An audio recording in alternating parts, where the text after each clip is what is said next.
Earth signs, welcome to your pick a pile reading today. Taurus, Virgo, Capricorn of the Earth. I have three piles for you here. You can select one of them, two of them, or all three of them in any combination. Okay, pile one is the Mystic Palette Tarot. Pile two is the Wild Unknown Pocket Edition. Yes. And pile three is the Santa Muerte. Lovely deck, very beautiful deck. So that's what we're working with today. We'll go ahead and get started here. Thanks so much for being here. Yeah, how's everybody doing? And if you are here, thank you. It does mean a lot to me that you're here because I know I've been kind of on a hiatus for the last couple of weeks. This particular retrograde season has been kind of interesting, and it's coming to a conclusion right at effectively the new moon in Aquarius, which is my moon sign. So there's a lot of I don't know. I've been kind of working through a lot of stuff. So thanks for being patient with me.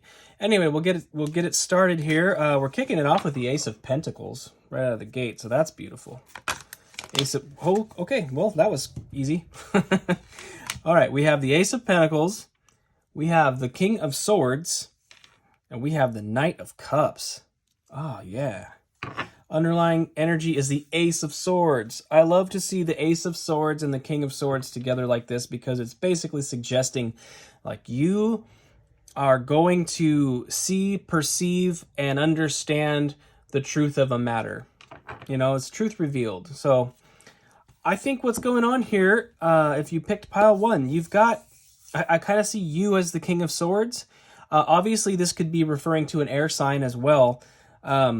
Maybe an air sign that wants to interact with you, but you have the same kind of energy here with the Ace of Swords. So it could be an air sign coming towards you. It could just be an embodiment of your own disposition. And like I was saying, I'm an Aquarius moon, so, King of Swords, I could take that as my own energy, for example.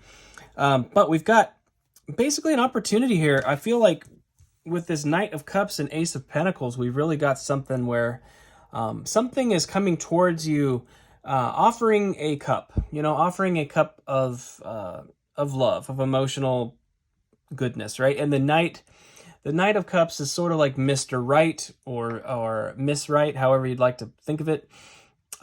Somebody that's probably got an offer for you, and it's also regarding Pentacles. So I mean, it could be romantic, it could be a friendship or some kind of partnership, but it's going to have an element of financial opportunity at the same time, or just opportunity in the 3D realm. So, for example, if this was a romantic gesture, it's not gonna involve just gooey feelings and pillow talk. It's gonna involve building something with this person. Something very important. The Ace of Pentacles is really the mother of all the aces, in my opinion. It's my favorite one because it's suggesting not only just the idea of happiness or fulfillment, but also the idea that you're working towards your 3D tangible outcome, your tangible legacy. So it's not just love and happiness, or just family. It's like it's health and wealth as well. It's all those things sort of encapsulated. So it's an opportunity to shift gears in your 3D life into a sort of a new avenue that's taking you towards your legacy. So that's really beautiful. What else do we need to say about that? I think the main thing is that you're going to have the ability to see things as they are here. It's going to be truth. I kind of feel like as well, it could be like this Knight of Cups just kind of drops the truth bomb, maybe has a confession for you about how they're feeling and what they want to offer you, right? That could be you as well, by the way. You might be the one that's operating in this energy and thinking about moving towards, making an offer to somebody of some kind. Again, it could be anything. It could be a business partnership. It could be romantic. But regardless of what it is, it's going to involve the 3D, the financial, and sort of the opportunity to build something new. So look for the tangible. If somebody is approaching you with some kind of romantic offer and it's not really involving anything material that goes with it, use your discernment in that, and I think you have what you need there in that regard. You know, like we saw with the King of Swords and the Ace of Swords, you'll know if it's you know, what you should be up to based on that. I think based on whether or not they're offering you anything materially or any opportunity materially. All right, let's go ahead and get into pile 2 here. Pile 2 for Taurus, Virgo, Capricorn. Pile 2. How many cards is that? Oh, it's 5. All right, well, why not? Let's do it. I'm breaking the rules today. All right, we have the Queen of Cups, the Seven of Wands, the Wheel of Fortune, Death in reverse. I don't normally read reversals, but this is all jacked up. So, and then Ace of Pentacles in reverse. All right, let's look at the underlying energy. It's the Three of Wands. The Three of Wands is a portal. You can see how this is an opportunity to sort of go through that gate into that new world back there. It involves not only a sort of a mind, body, spirit, holistic energy that creates this portal, sort of your own personal trinity, but it can also speak to partnerships with other people in the sense that somebody else may be offering you this opportunity. I see this 5-card spread as a bit of a segregated thing like this. We saw the Knight of Cups in the previous pile. This time we see the Queen of Cups. With the Seven of Wands, it's bold action. I feel like it's an emotional outpouring and really just like proclaiming it, like shining brightly in the sense of like, yes, this is who I am. This is what I want. This is the opportunity that's being presented. You know, the Wheel of Fortune is the wheel of karma. It's the wheel of time. It moves. Regardless of whether we interact with it or not, time is always going. And I think that's kind of where these two come into play with the Death reverse and Ace of Pentacles reversed. If you're not willing to work with the changes in life, you're missing the opportunities, is basically what I'm seeing here. So based on this, it would really depend whether or not you have interest in taking a bold step towards somebody, or somebody has an interest in you. Whether it doesn't have to do with anybody at all, really. It could be your own personal opportunity here. The Queen of Cups is a very nurturing, motherly energy. She's a sweetie. And that may be you. You may have that energy often where you care deeply for other people. But there's sort of a suggestion here of like boldness. This is sort of like shining your own light. It's a suggestion of boldness that I think is really, really important. Sometimes it's important for us to stand up for ourselves and spin the wheel for ourselves in a big way, which is kind of, for some of you, could be the caveat. It's like maybe you've over prioritized other people in the past, potentially. But what I would also say is this card is a card of very strong intuition and psychic ability, like basically on par with the High Priestess. The Queen of Cups is extremely intuitive, and so it's like, what is your instinct telling you? I feel like for some of you, this is like your gut is telling you to go after something and actually be bold and stand for yourself, and that's an opportunity you have. You've got this, but this is like, I almost feel like this is sort of the ego side of the equation where the ego is stepping in and wants to dissuade you from taking this kind of bold step because fear of loss, basically.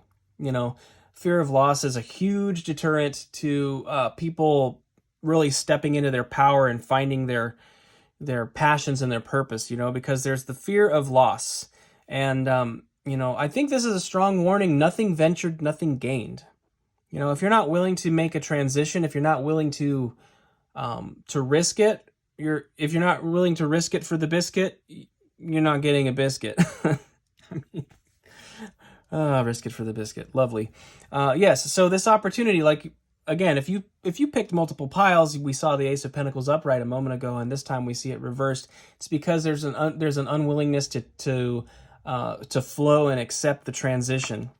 Because this going through this portal is a transition. You know, this Three of Wands is like I said, it's a portal into a faraway land, and if you're not willing to go through that process, you're going to miss out, you know? And we see the two of Pentacles underneath there. That is harmonious change. So you got to roll with the changes. You really do, to accept. And I think you can. You know, I find that this is sort of a nice little paradoxical combo here, because we have the Queen of Cups being a very feminine energy, and this Seven of Wands is very masculine. It's like standing bold and shining brightly, in that sense of like, I'm not going to let other people take from me, and like filter down and water down like who I am naturally. When you stand up for yourself and shine brightly, it draws attention. It brings notice. You know, people will see you shining brightly, and that's when the opportunities arise.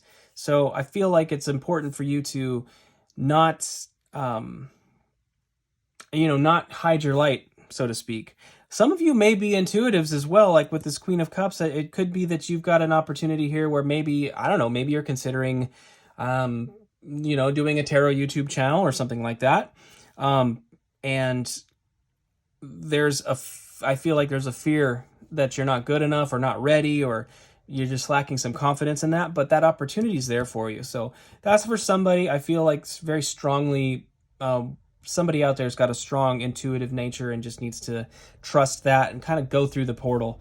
And trust me, I understand. It took me a long time to actually start making these videos confidently, and when I did, it was pretty impactful. I had a brief but very powerful uptick in views, and it was really cool. A lot of really cool things came out of my brief moment, having this channel kind of blow up a bit. So I would just encourage you to go for it. You do have what you need. Okay, let's get into pile 3 here. Pile 3. Taurus, Virgo, Capricorn, pile 3. Let's go. Okay, starting it off there with the 5 of Cups. The mind is a maze. Yeah, that's interesting. All right, 5 of Cups. What else? This one. Queen of Pentacles. And the 8 of Wands. Awesome. All right. Underlying the deck is the 3 of Swords. All right. So if you pick pile 3, I think there was a time in recent past where there was some heartache, there was some pain. This 3 of Swords is just, we know it. It's the classic heart with the swords through it. It can be painful. It can be about sometimes about triangulations and dishonesty in relationships. It's a classic cheater card. It doesn't necessarily mean that, it's not point blank cheaters, but you can see the one person there on top has 2 swords, and one of them is sort of going through the center of the other. The other person has surrendered the sword, laid down the sword, and this person has taken them anyway.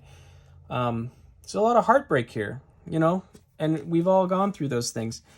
I think that the period of mourning over this situation, the going round and round in the head, mourning the loss, mourning the setback, and this being immersed in that sorrowful feeling, I think that's coming to an end here.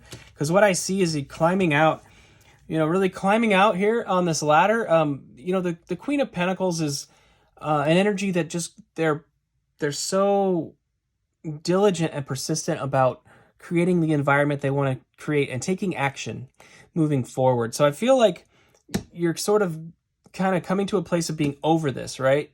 You're getting over this and starting to really reinvest into yourself and work towards climbing the ladder and creating the environment that you want to be in. The environment that creating your own slice of paradise, if that makes any sense. You don't need somebody to build this with. You decided, I'm just going to build it on my own. I'm going to work towards making my own life happy in the way that I want to make it, and I'm going to work towards that. Very beautiful energy there. And as you do, we have the 8 of Wands. This is rapid communication coming in. And all the wands are oriented in the same direction, which is basically suggesting that the passions are aligned.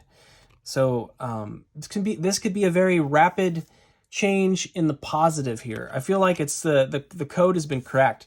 It's like you sort of solve the puzzle, you know, the maze of your mind there. When that puzzle's cracked and you start to take actions towards improving your life, these other energies are coming in to come alongside that and really amplify that. So that's really beautiful. In the relationship sense, I feel like as you go out into the world here and start living your life again after this period of mourning, people are going to notice. You know, people are going to notice. They're going to take note of you, that you may find yourself being offered dates, being offered the opportunity to get to know people, and it's really going to come in quick and maybe quite by surprise too. For some of you, it could be, now if it's about work or a career or something like that, same idea. Once you really start to apply yourself in a way once you start to apply yourself like that, I feel like you're going to have lots of opportunities. You could have lots of job offers here, maybe opportunities to start a business or grow a business, but there will be people wanting to work with you. As that is the case, you really need to not forget your priority, though. Do not forget that you are building something for yourself. You're building something for yourself, for your family, and not for other people. So some of these offers that come in, they're not all going to be good. You need to use your discernment, because I just had a kind of a hit that, you know, potentially you could have a repeat here of some kind of disappointment. So when these things come in, these offers, these whatevers, be mindful. Be mindful to use your discernment. You can see how he's sort of laid their sword down there. The one that's being stabbed has laid their sword down. That's the sword of truth. That's clear communication, and that's discernment. So don't lose your discernment, because we don't want to repeat the cycle, right? Whatever happened in the past, whatever this setback was, you know, it's everything in life is karmic, but karma happens. Actually, to quote one of my friends, Nehru, she said, "Karmic lessons happen to good people. It's so that you learn a lesson. So you don't have to repeat the lesson. In other words, if something bad has happened in the past, a setback that's really hurt, you have the opportunity to continue forward and move past that lesson, graduate. You know, go up to the next level. So that's what I have for you. If you chose pile 3, thank you so much, guys. Any combination of them, of course, like I said at the beginning, let me know what you picked in the comments if you'd like. And of course, if you did like this video, please hit the like button. It really helps the channel, and it's pretty quiet over here, as you can see. So if you are watching and you do appreciate it, please hit the like button. And I will see you next time, guys. Thanks so much.